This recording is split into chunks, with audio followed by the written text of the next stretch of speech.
ओम शांति। आज जब बाबा सभा को देख रहा है तो 3 टाइटल्स बहुत समय से चल रहे हैं जो बाबा बार बार बच्चों को दे रहा है। होली से ये चल रहा है। बाबा कहते हैं आप होलीएस्ट हैं, हाईएस्ट हैं और रिचेस्ट इन द वर्ल्ड हैं। अब पिछले कई मुरलियों में बाबा ने बहुत स्पष्ट किया कि कैसे हम हाईएस्ट भी हैं और होलीएस्ट भी हैं सारे कल्प में। लेकिन आज की जो मुरली है उसका सारा फोकस है कैसे हम रिचेस्ट इन द वर्ल्ड है। अब दुनिया में जब धनवान की बात आती है या रिच की बात आती है तो ज़्यादातर धन से ही होता है, कितनी उसके पास संपत्ति है, कितना नेट वर्थ है। आप देखें हर मास हर 4 महीने में वो लिस्ट निकलती है, वर्ल्ड के टॉप 100, भारत के टॉप 100, पर वो किससे डिसाइड होता है कि वो कितने धनवान हैं। लेकिन वो विनाशी धन है। और बाबा कहते हैं आप रिचेस्ट इन द वर्ल्ड कैसे हैं, क्योंकि आप कौन सी कमाई करते हैं, अविनाशी खजानों की कमाई जो एक जन्म के लिए नहीं होती, वास्तव में पूरे कल्प के लिए ही होती है। और ये कमाई बाबा ने कहा जैसे वो धन कमाते हैं, पहले तो वो एक जन्म के लिए होता है और उस एक जन्म में भी कोई श्योरिटी नहीं है, कोई निश्चित नहीं है कि रहेंगे ही। रैंकिंग तो उनके ऊपर नीचे होती रहती है, पर कभी कभी तो ऐसे सर्कमस्टेंस भी हो जाते हैं कि जो मिलियनर होता है वो कभी कभी बैंकरप्ट भी हो जाता है। तो एक जन्म की भी उनकी गारंटी नहीं है और हमारी 21 जन्मों की गारंटी है। अविनाशी कमाई है। और ये कमाई कर कैसे रहे हैं, संगम युग के समय को वरदान है। हर कदम में पद्मों की कमाई है। पद्म कितना होता है, 1:15 0। एक के आगे अगर 15 0 लगा उसको कहेंगे पद्म। 10 1000 लाख नहीं, लेकिन पद्म गुना। और हर वो कदम जो बाबा की याद में उठाया, हर वो कर्म जो हमने बाबा की याद में किया, ज्ञान के चिंतन में लगाया, हर कदम में कमाई जमा होती है। तो कितने भाग्यशाली हैं, पद्मा पद्म भाग्यशाली हैं। परमात्मा ऐसा भाग्य बना रहा है जो कभी कल्प में नहीं सोचा था कि हमारी इतनी कमाई होगी। तो रिचेस्ट इन द वर्ल्ड है। अब ये कौन से खजाने हैं, बहुत आज की मुरली सिस्टमैटिक थी। पहले तो बाबा ने कहा पद्मा पद्म भाग्यशाली हैं, अविनाशी कमाई कर रहे हैं, एक कदम में पद्म गुना का जमा करते हैं। दुनिया के धनवान के कंपैरिजन में अगर अपने को देखो तो आपकी कमाई के बारे में तो वो सोच भी नहीं सकते। वो तो एक जन्म की कमाई पर उनका फोकस रहता है, लेकिन आप जन्मों की कमाई करते हैं। फिर बाबा ने कहा आपको पता है ना संगम युग के खजाने कौन से हैं। तो संगम युग में बहुत सारे खजाने हैं, पर जो काफ़ी वैल्यूबल खजाने हैं उसमें पहला है समय, संगम युग का समय, क्योंकि इसी समय को वरदान है एक कदम में पद्म गुना। संगम युग के समय की बहुत महिमा है। ये छोटे से युग में भगवान खुद आकर के पढ़ाते हैं और यह अविनाशी कमाई कराते हैं। तो बाबा ने कहा समय का खजाना, एक सेकंड भी व्यर्थ नहीं जाए। ये एक सेकंड नहीं है, संगम युग का एक एक सेकंड एक एक वर्ष के बराबर है। फिर संकल्प का खजाना, एक एक संकल्प, अब 1 मिनट में 40-50 संकल्प चल जाते हैं। बाबा कहते हैं एक एक संकल्प समर्थ, श्रेष्ठ और शक्तिशाली हो। अगर नेगेटिव संकल्प का दरवाज़ा बंद कर दिया तो सफलता ही सफलता है। इसलिए एक एक संकल्प श्रेष्ठ हो। और श्वास, समय, संकल्प, श्वास। अब श्वास भी क्या है, भक्ति में भी कहते हैं श्वासों श्वास अपने इष्ट को याद करो। समझते हैं जितना समय भगवान को याद करेंगे न पाप होगा, वे कर्म विनाश भी होंगे। यहाँ तक भक्ति में कहते थे कि भोले भटके भी अगर भगवान को याद किया, जो वह जामल की कहानी है कि उसने अपने बच्चे का नाम नारायण रखा था, मरने पर था, याद बच्चे को कर रहा था नारायण नारायण कहकर, लेकिन क्योंकि नारायण याद कर रहा था, भगवान को नहीं बच्चे को कर रहा था, तो भी उस चीज़ का फल उसको मिला। नरक में नहीं गया, उसको थोड़ा समय और मिल गया पुरुषार्थ करने का। मैंने कहने का भाव है कि भक्ति में भी समझते थे कि आपने भोले भटके भी भगवान को याद किया, जैसे कोई दवाई होती है, आपको नहीं पता कि उसका बेनिफिट क्या है, पर अगर आपने खा ली तो उसका आपको जो भी बेनिफिट है वो मिलेगा। आपको नहीं पता अग्नि क्या करती है, तो भी अगर आपने अग्नि में कुछ डाला तो वो चीज़ परिवर्तन हो जाएंगे। ऐसे अगर आपने भगवान को याद किया तो उसका फल मिलना ही है, ऐसा भक्ति में कहते थे। अब तो बाबा ने कहा डायरेक्ट बाबा मिला है। जब डायरेक्ट मिला है तो श्वासों श्वास निरंतर उसके याद में रहना है। इसी याद से आत्मा पतित से पावन बनेंगी, विकर्म विनाश होंगे। तो समय का खजाना, संकल्प का खजाना, श्वास का खजाना, फिर है ज्ञान, गुण और शक्तियाँ। एक एक ज्ञान कितना वैल्यूबल है, एक एक ज्ञान रत्नों से भी ज़्यादा वैल्यूबल है। Knowledge is power. फिर गुण, फिर शक्तियाँ। लेकिन ये जो सारे खजाने हमें बाबा से मिले हैं, बाबा ने कहा चेक करो, अपने खजानों को चेक करो। जैसे कई बार लोग क्या करते हैं, अपनी ही जो जमा का खाता होता है, कितना मेरे पास धन है, कितना मेरे पास प्रॉपर्टी है, कितना गोल्ड है, कितने शेयर्स हैं, कई बार चेक करते हैं ना स्थूल चीज़ें, मेरी इन्वेस्टमेंट कितनी है, कितना मेरा जमा का खाता है। तो बाबा ने कहा आप भी चेक करो, क्योंकि बाबा ने दिए तो सबको समान है और सर्व दिए, सर्व गुण दी हैं, सर्व शक्तियाँ दी हैं। ऐसे नहीं है कि किसी को 8 दी हैं, किसी को 16 शक्तियाँ दी हैं, किसी को 10 गुण दिए हैं, किसी को 100 दिए, नहीं, सबको सर्व दिए हैं, समान दिए। लेकिन लेने में फ़र्क हो जाता है। ऐसे जैसे क्लास में टीचर सबको एक जैसा पढ़ाती है, पर धारणा में फ़र्क हो जाता है। अब लेने में क्यों फ़र्क पड़ जाता है? किसी का जमा का खाता बहुत ज़्यादा है, किसी का कम है, और किसी ने तो गवाया बहुत है।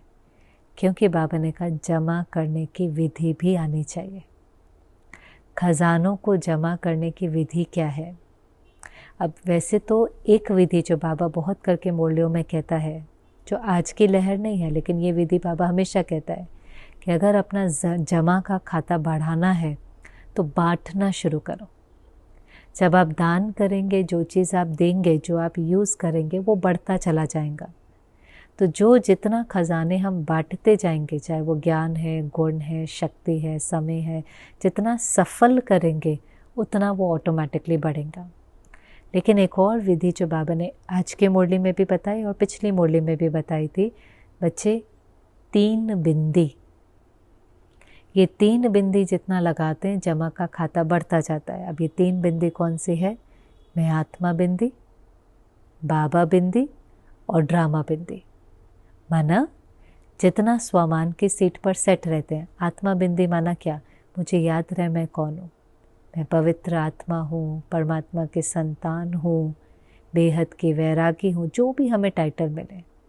व्यर्थ का खाता कब जमा होता है? जब मुझे ये याद नहीं होता मैं कौन हूँ, मैं सोचता हूँ मैं बहुत चिंता करने वाला हूँ, मुझे बहुत एंजाइटी होती है, मुझे बहुत डिप्रेशन होता है, मैं बहुत जल्दी फीलिंग में आ जाता हूँ। व्यर्थ का खाता। मैं कौन हूँ?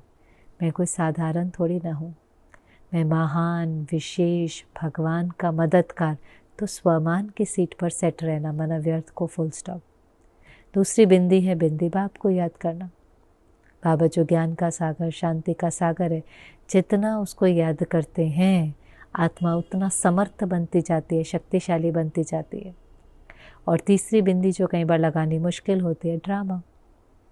ड्रामा में कई सीन ऐसी आती हैं जो हमें देख करके लगता है कि कल्याण नहीं है, पर बाबा ने समझाया बच्चे ड्रामा एक्यूरेट है, हर सीन कल्याणकारी है, नथिंग न्यू।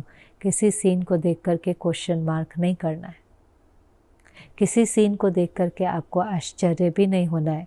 अगर प्रश्न हुआ, आश्चर्य हुआ, फुल स्टॉप की जगह लंबी लाइन लग गई, तो जमा की जगह गंवाने का खाता शुरू हो जाएगा।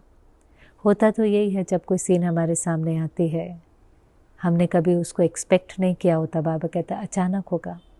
कभी छोटी बात होती है, कभी बड़ी बात होती है। छोटी बातें, किसी ने निंदा कर दिया, किसी ने हमारे बात में कुछ गलत फैला दिया, किसी ने हमारा नुकसान कर दिया, किसी ने हमारी थोड़ी सी निंदा कर दी। और बड़ी बड़ी बातें तो आपको पता ही हैं, अचानक नौकरी छूट जाती है, घर में किसी की मृत्यु हो जाती है, कोई बीमार हो जाता है, बहुत कुछ अचानक होता है। लेकिन हर सीन को देखकर बाबा कहता है नहीं बच्चे, ये सीन कोई पुराने कर्मों का हिसाब किताब है, आया है तूफान नहीं समझो, तोहफा समझो। बाबा ने एक मुरली में कहा था बच्चे ड्रामा शिक्षक है, ड्रामा की सीन कल्याणकारी है, चाहे कितनी भी कड़ी है, वो आपके लिए शिक्षक है। वो आपके समाने की शक्ति और सामना करने की शक्ति बहुत बढ़ाती है। वो आपको नष्टो मोहा बनाती है, वो आपके अंदर वैराग्य पैदा करती है, सहन शक्ति पैदा करती है, और वही आपके अंदर जो सामना करने की शक्ति है उसको भी बढ़ाती है। तो बच्चे, ये ड्रामा आपका बहुत बड़ा शिक्षक है। इसे ड्रामा से सीख लो, ड्रामा से नष्टो मोहा बनो, लेकिन ड्रामा को देख करके क्वेश्चन नहीं उठाओ। तो ये भी प्रैक्टिस चाहिए, अभ्यास चाहिए। इसलिए बाबा कहता है बच्चे, हर रोज़ अमृत वेले उठकर 3 बिंदी का तिलक लगाओ।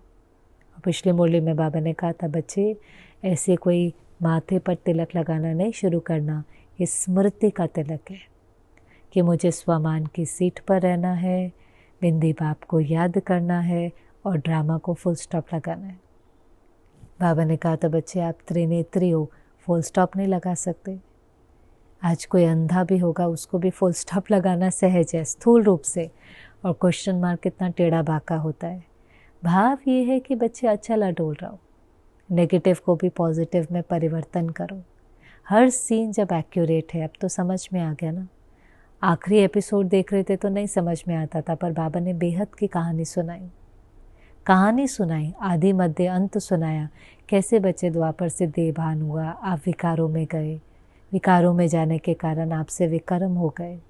वो विकर्मों का जो बोझा है वो तो सामने आएगा ही, कभी प्रकृति का पेपर, कभी तन का, कभी खुद के संस्कारों का, कभी दूसरे के संस्कारों का। बच्चे, तूफान तो आएंगे, लेकिन ये तूफान नहीं है, आपके लिए तोहफा है। आपको सर्वगुण संपन्न बनाएंगे, आपकी शक्तियाँ बढ़ाएंगे। जैसे कोई बच्चे को एग्ज़ाम देने में बड़ी खुशी होती है, उसको तो एग्ज़ाम होगा, मेरे अच्छे मार्क्स आएंगे, मैं अगली क्लास में जाऊँगा। तो बाबा भी कहते हैं बच्चे, ये जो टेस्ट पेपर है ये आपको अगली क्लास में लेकर जाएंगे, आपको अनुभवी बनाएंगे, आपकी शक्तियों को और बढ़ाएंगे। इसे हर रोज़ अमृत वेले बिंदी लगाओ, क्योंकि बाबा ने जब बच्चों का चार्ट देखा, बाबा ने भी देखा कितना जमा है, तो हम सब जानते हैं बाबा ने क्या देखा होगा। बाबा सेटिस्फाइड नहीं था। बाबा ने कहा जितने खजाने जमा होने चाहिए उतने बच्चों के खजाने जमा नहीं है, क्योंकि बच्चे अलबेले ऐसे ही समय को व्यर्थ गवा देते हैं। जो संगम युग का समय सेवा में, बाबा की याद में, ज्ञान के चिंतन में बीतना चाहिए, साधारण रीति से समय बीतता जा रहा है। उनको यही नहीं होता कि एक एक सेकंड वर्ष के बराबर है। ऐसे ही संकल्प है। बाबा को कहेंगे बाबा बस 5 मिनट ही व्यर्थ चला। बाबा ने कहा बच्चे 5 मिनट नहीं है, 5 मिनट तो पूरे गिराने के निमित्त बन जाते हैं। एक एक संकल्प श्रेष्ठ होना चाहिए, पर कभी कभी समय भी साधारण रीति से बीत जाता है और संकल्प भी साधारण चलते हैं। तो जितना जमा होना चाहिए उतना जमा नहीं है, और रियलाइजेशन भी नहीं है। क्योंकि फिर कई बार बाबा को ही दिलासा देंगे, बाबा अभी तो बहुत समय बचा है, अंत तक हम तैयार हो जाएंगे। पर बाबा कई बार कहता है अचानक होगा, बहुत काल का पुरुषार्थ चाहिए, उसके लिए एवर रेडी बनो। पर ये जो अलबेलापन आ जाता है, बाबा शुरुआत में दादियों को कितनी ट्रेनिंग कराता था। प्रकाशमणि दादी भी कई बार सुनाती थी, हमारी 1 बजे की ट्रेन होती थी और बाबा 11:15 बजे कहता था बच्चे 5 मिनट के बाद ट्रेन पकड़नी हो तो पकड़ सकते हो, बस 5 मिनट के बाद। तो बहुत होता था कि बाबा कुछ तो तैयारी करेंगे, कुछ तो जाएंगे। तो जैसे ही थोड़ा सा भी मन के अंदर संकल्प चलते थे तो बाबा कहता था बच्चे फेल, तुम ट्रस्टी नहीं, तुम गृहस्थी हो। गृहस्थी वाला उलझा हुआ होता है, ट्रस्टी तो 1 सेकंड में न्यारा और प्यारा होता है। बाबा ने कहा मिलिट्री वाले को ऑर्डर मिलते हैं, कैसे एवर रेडी होता है, टाइम थोड़ी ना लगाते हैं, सोचते थोड़ी ना है ये करना है ये करना है, ऑर्डर मिला और तैयार।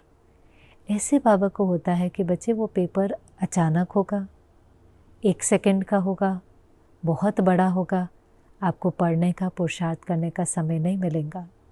इसलिए इस समय को सफल करना बहुत ज़रूरी है। क्योंकि अभी बाबा किसी से पूछे ना क्या बनेंगे, तो लक्ष्मी नारायण बनेंगे। कब से आएंगे, सतयुग की आदि में आएंगे, सूर्यवंशी घराने में आएंगे। तो प्राप्ति की पूरी क्लैरिटी है।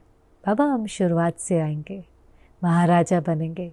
पर बाबा ने कहा अगर बहुत काल की प्राप्ति चाहिए, बहुत काल की प्रारब्ध चाहिए, 21 जन्मों का वर्षा चाहिए, तो बहुत काल का पुरुषार्थ भी ज़रूरी है। और हमें तो उतना समय भी नहीं मिला जितने हमारी दादियों को मिला। किसी को 80 वर्ष, किसी को 70 वर्ष। हम जब ज्ञान में आए हैं तो कितना समय तो ऑलरेडी बीत चुका है। अभी तो थोड़ा सा समय है, एक जन्म भी नहीं है, आधा जन्म भी नहीं है, आधे का भी आधा होगा। उस समय को भी बाबा ने वरदान दिया है, जो last so fast, fast so first जाना चाहे जा सकता है। लेकिन कौन जा सकता है? जो तीव्र पुरुषार्थ करेगा। तीव्र पुरुषार्थ का मतलब क्या है? परिवर्तन। सिर्फ ज्ञान सुनना नहीं, लेकिन हमारे अंदर तेज तेज परिवर्तन है। जैसे कई लोग कहते हैं हमारे घर वाले अभी भी सहयोगी नहीं बनते, अभी भी हमको साथ नहीं देते। क्यों? परिवर्तन नहीं दिखाई दे रहा है। तीव्र पुरुषार्थ का मतलब है, दृढ़ता की शक्ति का मतलब है, हमारे अंदर खजाने जमा होते जाएं और हमारे संस्कारों के अंदर परिवर्तन दिखाई दे, चेंज दिखाई दे। नहीं तो बाबा ने कहा अमृत वेले बैठते हैं, बहुत सुंदर संकल्प करते हैं बाबा से, बाबा ये करेंगे, वायदे करते हैं, लेकिन वायदा निभाते नहीं हैं। इतने हिम्मत के संकल्प करते हैं कि बाबा को खुश कर देते हैं। बाबा भी बच्चों की हिम्मत देखकर, उमंग उत्साह देखकर खुश हो जाता है। पर बाबा ने कहा बच्चे, जो संकल्प है वो कर्म में दिखाई दे, जो प्लान है वो प्रैक्टिकल में दिखाई दे। क्योंकि बाबा के सामने जो ग्रुप आए हुए थे, एक तो बिज़नेस वाले थे। बाबा ने कहा बिज़नेस वालों को तो जमा करना बहुत अच्छा आता है। बिज़नेस वालों को तो देखो, वो बिज़नेस ही तभी करेंगे जब प्रॉफिट हो, नुकसान में तो नहीं करेंगे। ऐसे ही जो दूसरे ग्रुप थे, वैज्ञानिक बैठे हुए थे बाबा के सामने, रूरल विंग वाले थे, साइंटिस्ट थे, इंजीनियर्स थे। तो बाबा ने कहा आप सब भी क्या करते हो? सिर्फ प्लान थोड़ी ना बनाते हो, आप प्लान बनाते हो, फिर उस प्लान को प्रैक्टिकल में लेकर आते हो।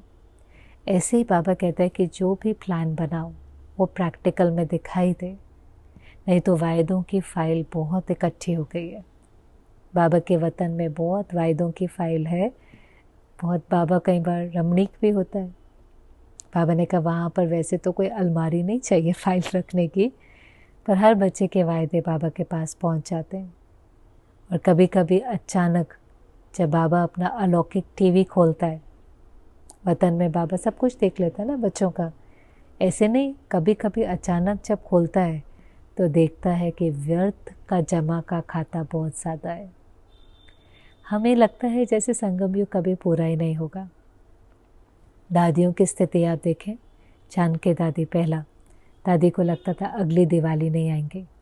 बाबा ने दादी को कहा था बच्चे अगली दिवाली नहीं आएंगी। इतना पुरुषार्थ किया कि बहुत कम समय में बहुत ज़्यादा सफल कर लिया। ऐसे ही हमारी दीदी थी, दीदी को था बस अब घर जाना है, अब घर जाना है। मम्मा थी, मम्मा को भी होता था ना हर घड़ी अंतिम घड़ी है। तो जो ये बड़े बड़े थे, इनको हमेशा था बस हर घड़ी अंतिम घड़ी, अब घर जाना है, अगली दिवाली नहीं आएंगी। ब्रह्मा बाबा को भी था बच्चे बस कल विनाश हो जाएगा, कल हम नई दुनिया में जाएंगे, कल हम जाकर के विष्णु बनेंगे। बस आज और कल की बात लगती थी। ये बहुत ज़रूरी है कि हमें वो चीज़ बहुत समीप दिखाई दे, हमें विनाश भी दिखाई दे और आने वाली दुनिया समीप दिखाई दे, तो ही परिवर्तन होता है। अगर एक बार किसी व्यक्ति को लगे बहुत समय है, कर लेंगे, हो जाएगा, गेगे की भाषा शुरू हो गई, वो अलबेलापन हमें कभी भी तैयार नहीं होने देता। 5 विकारों से भी बड़ा विकार जो है वो अलबेलापन और आलस्य का है। इसलिए कभी भी उसको अपने अंदर आने नहीं देना। हमारे परिवर्तन की स्पीड बहुत फास्ट होनी चाहिए, क्योंकि हमारे पास बहुत समय नहीं है। तीव्र पुरुषार्थ। बाबा ने कहा देखो, हम ब्राह्मण हैं, ब्राह्मण होने का नशा होना चाहिए, क्योंकि ब्राह्मण कोई साधारण तो नहीं है। ब्राह्मण का मतलब है श्रेष्ठ, ब्राह्मण का मतलब है पवित्र, ब्राह्मण का मतलब है सर्व प्राप्तियों से संपन्न, पद्मा पदम भाग्यशाली। हम ब्राह्मण बने हैं, ब्रह्मा मुख वंशावली, कोटों में कोई में भी कोई जिसने भगवान को पहचान लिया। वो ब्रह्म लोक का रहने वाला नीचे आया, उसने ब्रह्मा के तन का आधार लिया, ब्रह्मा मुख के द्वारा हमको अडॉप्ट किया, हमें भी ब्रह्मा कुमार कुमारी बना दिया। पर ये बात कितने थोड़े समझते हैं, संगम युग की महिमा कितने थोड़े समझते हैं। बाबा ने कहा आप सबको महिमा पता है 1 घंटा भी सुना सकते हो, जानते हो तो सुनाते हो ना। गीत भी है हमारे, संगम युग में बाबा महिमा तुम्हारी, मना तूने क्या से क्या बना दिया। उसकी बहुत सुंदर लाइन है, निर्बल बच्चों को तूने बलवान बना दिया, क्या क्या हमें दिया, वरदान दिए, नैनों से निहाल किया। गीत भी हमने बनाए। हमें पता है संगम युग में आत्मा परमात्मा का मिलन, परमात्म पढ़ाई, परमात्म पालना, परमात्म प्राप्तियाँ। कौन सा समय दोबारा आएगा? सतयुग से लेकर कलयुग तक परमात्म प्यार नहीं मिलेगा। देवताओं की गोद मिलेगी, ईश्वरीय गोद नहीं मिलेगी। दैवी परिवार मिलेगा, ईश्वरीय परिवार नहीं मिलेगा। अतीन्द्रिय सुख नहीं मिलेगा। तो संगम युग की अलग महिमा है। वो भी अपना गीत है ना, कहाँ मिलेगा बाबा सतयुग में तेरा प्यार। भले हीरों के महल होंगे, 56 प्रकार के भोजन होंगे, सुख आभार होंगे, पर कौन मुरली सुनाएगा? कौन बैठ कर के इस प्रकार से प्यार करेगा? तो संगम युग की महिमा के बहुत गीत हैं, सुनने चाहिए। नशा चढ़ता है, पर बाबा ने कहा नशा स्थायी नहीं रहता है, इमर्ज रूप में नहीं रहता है। अगर ये नशा इमर्ज रूप में रहे तो बहुत जमा का खाता हो। अगर निश्चय है तो निश्चय की निशानी है नशा, रूहानी नशा। जैसे वहाँ पर नशा दिखाई देता है ना, कोई शराब पी ले उसका नशा दिखाई देता है, चाल चलन से दिखाई देता है, बोलने से दिखाई देता है। ऐसे ही रूहानी नशा दिखाई दे। कौन मिला है? जानकी दादी जिस समय अंतिम दिनों में भी क्लास कराती थी, तबीयत बहुत ठीक नहीं होती थी, व्हील चेयर पर लेकर के आते थे, आप सबको भी याद होगा। लेकिन जैसे ही दादी बोलती थी, 3 बारी ओम शांति बोलती थी, क्या नशा होता था। वो नशा बस 3 बार के ओम शांति में दिखाई देता था। और दादी को पक्का था, मैं कौन, मेरा कौन और मुझे क्या करना है। पहला ओम शांति, मैं कौन, दूसरा मेरा कौन, तीसरा मुझे क्या करना है। इतने वर्षों के पुरुषार्थ के बाद भी वही वाली जो पहली बात है, मैं कौन, मेरा कौन, मुझे क्या करना है, पर उस अंतिम तक भी, अंत तक भी उसका नशा कितना था। तो बाबा ने कहा जितना नशा इमर्ज रूप में रहेगा उतना जमा होगा। पर बच्चों को लगता है समय बहुत बड़ा है। फिर बाबा ने कहा बच्चे, समय आपकी रचना है, परमात्मा आपका टीचर है। आप समझते हो समय, दुनिया में भी कहते हैं समय के साथ सब ठीक हो जाएगा, आज नहीं सीखेंगे तो समय सिखा देगा, समय बड़े से बड़ा टीचर है। ठीक बात है। बाबा भी कई मूल्यों में कहता है समय पर वैराग आएगा, समय की बलिहारी होंगी। लेकिन जब समय पर होगा, समय पर समझो हमें वैराग आ भी गया, लेकिन वैराग्य के बाद जो त्याग, तपस्या, सेवा और उससे जो भाग्य बनना है, उसका समय कहाँ से लाएंगे? ये तो नेचुरल बात है कि जब दुख के पहाड़ गिरेंगे, प्राकृतिक आपदाएं होंगी, वैराग्य आएगा।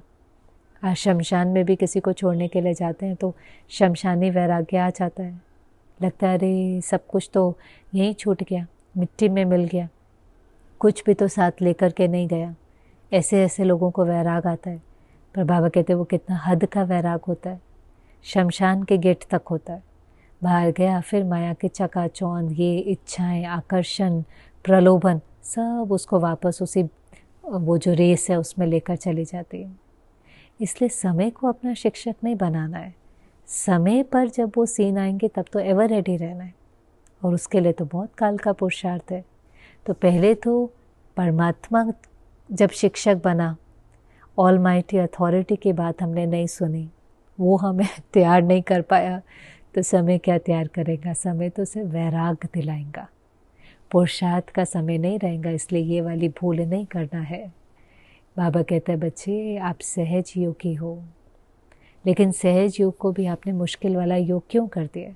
संगम युग का समय है, खजानों से भरपूर है, जमा का खाता बनाना है, लेकिन क्यों मुश्किल होती है? एक गलती करते हो। बाबा इस समय सबको कहता है कि 63 जन्मों का जो बोझ है वो बाबा को सौंप दो।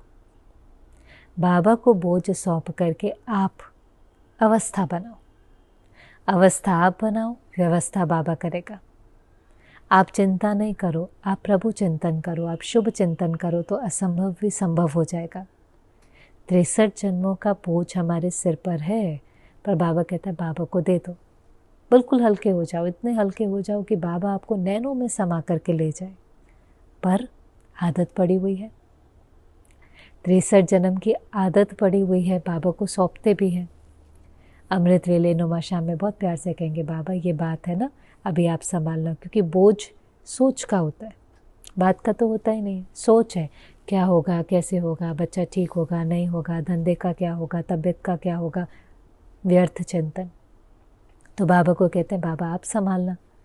बाबा भी कहता है मेरा सो तेरा करोगे तो 100 हिमालय से भी बड़ी बात होंगी, बच्चे मैं आ जाऊँगा, वो सूली से कांटा बन जाएंगे, आपकी तड़फन खत्म हो जाएंगी, योग की अग्नि से सहज ही वो परिवर्तन हो जाएंगे।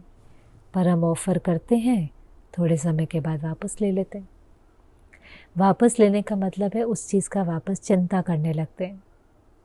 आप अगर यज्ञ में देखें कितने पेपर आए, ब्रह्मा बाबा की जीवन कहानी देख लें, कभी बेगरी पाठ है, कभी कोई आग लगा रहा है, कोई पत्थर मार रहा है, कोई एंटी ओ मंडली है, बहुत कुछ था। अगर बाबा एक बल एक भरोसा नहीं होता, अगर बाबा सब कुछ बाबा को नहीं सौंपता, तो कभी भी बेफिक्र बादशाह या निश्चिंत नहीं रह पाता। बाबा को निश्चय था भगवान आया है, सब कुछ सौंप करके बाबा ने अपनी स्थिति बनाई, अपना पुरुषार्थ किया, निश्चिंत रहा, पल पल बाबा को याद किया, खाने के समय, नहाने के समय, हर समय बाबा को याद किया, लेकिन चिंता नहीं करी। कहा बच्चे निश्चिंत, खिलाने वाला वो खिलाएगा, चलाने वाला वो चलाएगा, करन करावन हार वो है। फिर दादियों को भी देखा, इतना यज्ञ विस्तार को हो गया था, हजारों सेंटर थे, हर रोज़ ही कोई ना कोई फ़ोन दादी को आता था, कहीं कोई बात है, कहीं कोई बात है। दादी को पूछते थे दादी आप हेड हैं, इतने फ़ोन आपको आते हैं, आपको चिंता नहीं होती? तो प्रकाश मणि दादी क्या कहती थी, मैं अपने को हेड समझती नहीं, मैं अपने को हेड समझूँ तो मुझे हेडेक हो जाएगा। बाबा बाबा हेड है, मैं तो निमित्त हूँ। कोई बात आती थी, दादी बाबा को सौंप कर रात को बहुत सुकून से सो जाते थे, कोई चिंता नहीं। सुनाते थे कि दादी रात को भी बस ऐसे मुरली पढ़ते पढ़ते करवट ली, 1 सेकंड में आराम की नींद, क्योंकि अंदर में कोई चिंता नहीं थी। क्योंकि अभी चिंता बाबा को सौंपनी है ना, तो बाबा कहते बाबा ऑफर करता है, अपना बोझ बाबा को दो। टाइटल क्या है, मास्टर सर्वशक्तिवान, और हमेशा दिखाई कैसे देते हैं, कमज़ोर। बाबा ने कहा कौन सा योग है, मुश्किल वाला योग है कि सहज योग है? कभी कभी सहज, कभी कभी मुश्किल नहीं, सहज योगी। पर वो हो सकता है जो निरंतर याद में रहता है, क्योंकि जब अच्छा योग है, योग की अग्नि है, लगन की अगन है, तो उसमें सारा हिसाब किताब चुकता हो जाता है। अग्नि का काम ही परिवर्तन है। आप कोई चीज़ अग्नि में डालो वो चेंज हो जाती है, लोहा भी आप अग्नि में डालो वो पिघल जाता है। ऐसे ही जिनकी ज्वाला स्वरूप योग नहीं है, उनके सामने जब हिसाब किताब आता है तो चिल्लाते हैं, तड़फते हैं, हाय बाबा मेरे साथ ऐसा क्या हो गया। और जो योगी आत्माएं हैं, शक्तिशाली आत्माएं हैं, बाबा की याद में लवलीन आत्माएं हैं, वो जब बात भी आती है तो भी कहते हैं वाह वाह। बाबा ने कहा देखो आप वाह वाह करते हो या हाय हाय करते हो, अपनी तकदीर की तस्वीर नॉलेज के आईने में देखो, नॉलेज के आईने में देखो, कितनी प्राप्तियां हैं, उसके सामने यह हिसाब किताब क्या है। वाह बाबा वाह, वाह मेरा भाग्य, वाह मेरा परिवार, वाह वाह के गीत गाओ। आधा कलब तो हाय हाय के गाए ना, हाय भगवान, हाय राम, हाय हाय। और अभी तो कल्चर भी क्या हो गया, किसी को मिलेंगे तो हाय। हाय कितना लो एनर्जी शब्द है, इसलिए हम हाय हाय नहीं करते, हलो भी नहीं करते, ओम शांति बोलते हैं। हाय हाय तो है ही लो एनर्जी, और हाई एनर्जी शब्द क्या है, वाह, वाह मेरा भाग्य, वाह मेरा बाबा, वाह ब्राह्मण परिवार, वाह हर चीज़, वाह ड्रामा, वाह। चाहे कोई परिस्थिति भी आ जाए, जैसे कोई शरीर की व्याधि आ जाती है, तो बाबा ने कहा फिर हाय हाय शुरू हो जाती है। हाय मेरा भाग्य, देखो ना मुझे बीमारी आ गई, पता नहीं मैंने कौन से हिसाब किताब किए थे, पता नहीं मेरा कर्म तो चुकता ही नहीं होता, एक बात जाती है चली जाती है। तो ब्राह्मण बनने के बाद, भगवान मिलने के बाद, मास्टर सर्वशक्तिवान का टाइटल मिलने के बाद भी हाय हाय करते, और हाय हाय करेंगे तो बीमारी कम थोड़ी ना होगी, और बढ़ जाएंगे। कोई हाय हाय करने से कम हो जाएंगी? हाय हाय करने से तो वैसी वाइब्रेशन एनर्जी जाएंगी, बात और बढ़ जाएंगे। उसमें भी बाबा कहता है कि बच्चे देखो, कितनी सुंदर बात बाबा ने कही कि अच्छा कोई व्याधि आई है, चुक तो हो रहा है ना। जैसे आपके सर पे लोन हो 10,000 का, 2,000 चुक तो हो जाए तो 8,000 बचेगा, तो आप हल्के होंगे ना। चलो 10 का 8 हुआ, 10 का 6 हुआ, 10 का 2 हुआ, तो बोझ चुक तो होगा, तो हल्के होंगे। तो जब बोझ आता है हिसाब किताब के रूप में, तो हल्के होने के बजाय भारी क्यों हो जाते हो? और इसलिए आप मम्मा दादियों को देखें तो वो हल्के होते थे। मम्मा को भी जब कैंसर हुआ तो पूछा, मम्मा आपको संकल्प नहीं चला? इतना ज्ञान योग आपने किया, मातेश्वरी का आपको टाइटल मिला, इतनी पालना के लिए परिवार है, तो आपको कभी संकल्प नहीं आया कि मुझे ये बीमारी क्यों हुई? तो मम्मा ने कहा बहुत अच्छा है, अभी तो मम्मा बाबा की याद से ये बीमारी को चुकतो करेंगे, तो दर्द भी महसूस नहीं होता। नहीं तो फिर सज़ा खानी पड़ेगी, क्योंकि हिसाब किताब तो हर एक को चुकतो करना ही है। इसलिए और भी कुछ रहा हुआ है तो आ जाए। वरना वो इनवाइट करते थे कि जो भी हिसाब किताब है अभी आ जाए, क्योंकि बाबा की याद से तड़फन नहीं होती। और इसलिए अंतिम दिन भी देखा ना, मम्मा बहुत प्यार से सबको अंगूर खिलाते हुए शरीर छोड़ा, पर अंतिम दिन में भी किसी ने मम्मा के चेहरे पर दर्द अनुभव नहीं किया। ऐसे ही एक बार एक कॉन्सेप्ट होता है यूथेनेशिया का। वरना कई कई देशों में छुट्टी होती है, आप अपनी मर्जी से शरीर छोड़ सकते हो। वरना किसी को ऐसी कोई मानसिक बीमारी है, कोई ऐसी बीमारी है कि वो ठीक नहीं हो सकती, तो वो व्यक्ति डिसाइड करता है कि डॉक्टर उसको ऐसा इंजेक्शन दे, ऐसी नींद दे कि वो नींद में ही शरीर छोड़ दे। उसको कहते हैं मर्सी किलिंग। यूथनेशिया माना मर्सी किलिंग, कि रहम आ जाता है कि अभी इस बीमारी का कोई इलाज तो है नहीं, ठीक तो ये व्यक्ति हो नहीं सकता, तो अगर इसकी चाहना है तो भले मेडिकल जिनों के पास लाइसेंस होता है वो उसको, ये गवर्नमेंट की तरफ से छुट्टी होती है कि अच्छा ठीक है, अगर ये अपनी मर्जी से शरीर छोड़ना चाहता है तो भले। कई कई देश हैं ऐसे में। जान के दादी को एक बार प्रश्न पूछा था कि दादी ऐसा करना चाहिए? तो दादी ने कहा था नहीं, ये हमारा हिसाब किताब है, इसी शरीर में रहते रहते बाबा की याद में चुक तो करो। अगर मर्जी से भी शरीर छोड़ा तो भी आत्मा का हिसाब किताब चुक तो नहीं हुआ, फिर अगला शरीर लेकर भी चुक तो करना पड़ेगा। इससे तो अच्छा अभी बाबा मिला है, ज्ञान मिला है, समझ है, बाबा की याद से चुक तो करो, योग की अगन से चुक तो करो, भोग करके चुक तो नहीं करो। भोगना माना तड़फना, व्यर्थ संकल्प चलाना, और योग माना बाबा की मीठी याद में रहकर अशरीरी हो जाना। मेहनत है, ऐसा नहीं है सहज नहीं है, पर कम से कम हमें विधि तो पता चले। जब किसी चीज़ की विधि पता चल जाती है तो सिद्धि भी हो जाती है। कहते मंजिल तक तो पहुंच ही जाएंगे, मार्ग तो पता चले। बाबा ने हमें मार्ग तो बताया ना, क्यों तड़फने की ज़रूरत है? बाबा को याद करो। और हम जितना जितना मेहनत करते हैं उतना उतना हम देखते हैं वो सूली से कांटा होता है।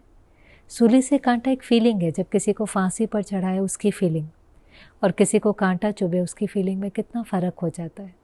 इसलिए बाबा ने कहा बच्चे बोझ उतर रहा है, और इससे ज़्यादा हिसाब किताब तो प्राप्तियों के सामने कुछ नहीं है। और सच में भगवान का प्यार, ब्राह्मण परिवार का प्यार, इतना जमा का खाता, उसके सामने अगर 2-4 पेपर हैं भी तो उसे हमें खुशी खुशी पार करना चाहिए, वाह वाह करते हुए पार करना चाहिए। भले मेहनत है पर अपने मन को समझाना चाहिए कि देखो दुनिया को तो बाप का सहारा भी नहीं है। और हमें तो वो लाइन है ना, मुस्कान आपकी बाबा जन्मों के गम हर देती है। हम तो बाबा की केवल मुस्कान को भी देखते हैं। ब्रह्मा बाप दादा के चित्र के सामने बैठते हैं, 5 मिनट बाबा से दृष्टि लेते हैं, हमें शक्ति आ जाती है पेपर को पार करने की।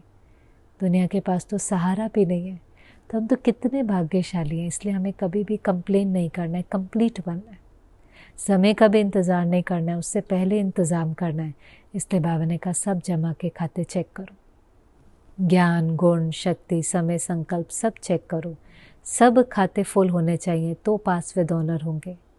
बोल का खजाना भी चेक करो, बोल सुखदायी हो, मीठे हो, स्वमान बढ़ाने वाले हो, बोल के अंदर भावना होती है। जब हम कुछ बोलते हैं तो हमारा भाव भावना सामने वाले के पास पहले पहुंच जाती है, क्योंकि बोल से पहले सोच होता है, एक भावना क्रिएट होती है। बोल कितने भी मीठे हों, लेकिन अगर उसके अंदर भावना ठीक नहीं है तो वो आत्मा तक पहुंच जाती है। तो बाबा ने कहा बोल के पीछे आत्मिक भाव हो, शुभ भावना हो, रहम की भावना हो। बोल के अंदर घृणा, नफरत ऐसी भावना नहीं हो। बोल भी देखो हर प्रकार के होते हैं, सुखदायी भी होते हैं, रोब वाले भी होते हैं, अथॉरिटी वाले भी होते हैं, कंट्रोल करने वाले भी होते हैं, क्रोध वाले भी होते हैं, ईर्ष्या वाले, दर्द वाले, सब प्रकार के होते हैं। जो मन की स्थिति होती है वैसे बोल होते हैं, जैसे अंदर भावना होती है वैसे बोल में निकलती है वो चीज़। कहते हैं बोला तो इन्होंने, लाइन तो यही बोली थी, पर पता नहीं मुझे बहुत चुभ गई, क्योंकि उस लाइन के अंदर भावना के अंदर शुद्धि नहीं थी, तो एक लाइन भी चुभ जाती है। और कभी कभी भावनाएं बहुत ऊंची होती हैं, तो कोई थोड़ा सा ज़ोर के भी बोल देता है तो फील ही नहीं होता। कहते नहीं नहीं, इन्होंने भले बोला, मुझे पता है इनका मेरे से कितना प्यार है, इनकी कितनी मेरे प्रति श्रेष्ठ भावना है। तो वो भावना पहुंच जाती है ना, तो थोड़े से स्ट्रॉन्ग बोल भी होंगे, कहते कोई बात नहीं, फुल स्टॉप लगाओ, मुझे पता है दादी के मेरे प्रति बहुत श्रेष्ठ भावना है, मुझे पता है मेरे माता पिता की ऊंची भावना है, तो फुल स्टॉप लग जाता है। क्योंकि बोल का भी प्रभाव कैसी भावना है उसका पड़ता है। इसलिए भावना के अंदर बहुत शुद्धि, रहम की भावना, कल्याण की भावना, प्रेम की भावना, क्षमा की भावना, आत्मिक भाव, ये सारी भावना हो तो बाबा ने कहा पास विद ऑनर हो सकेंगे।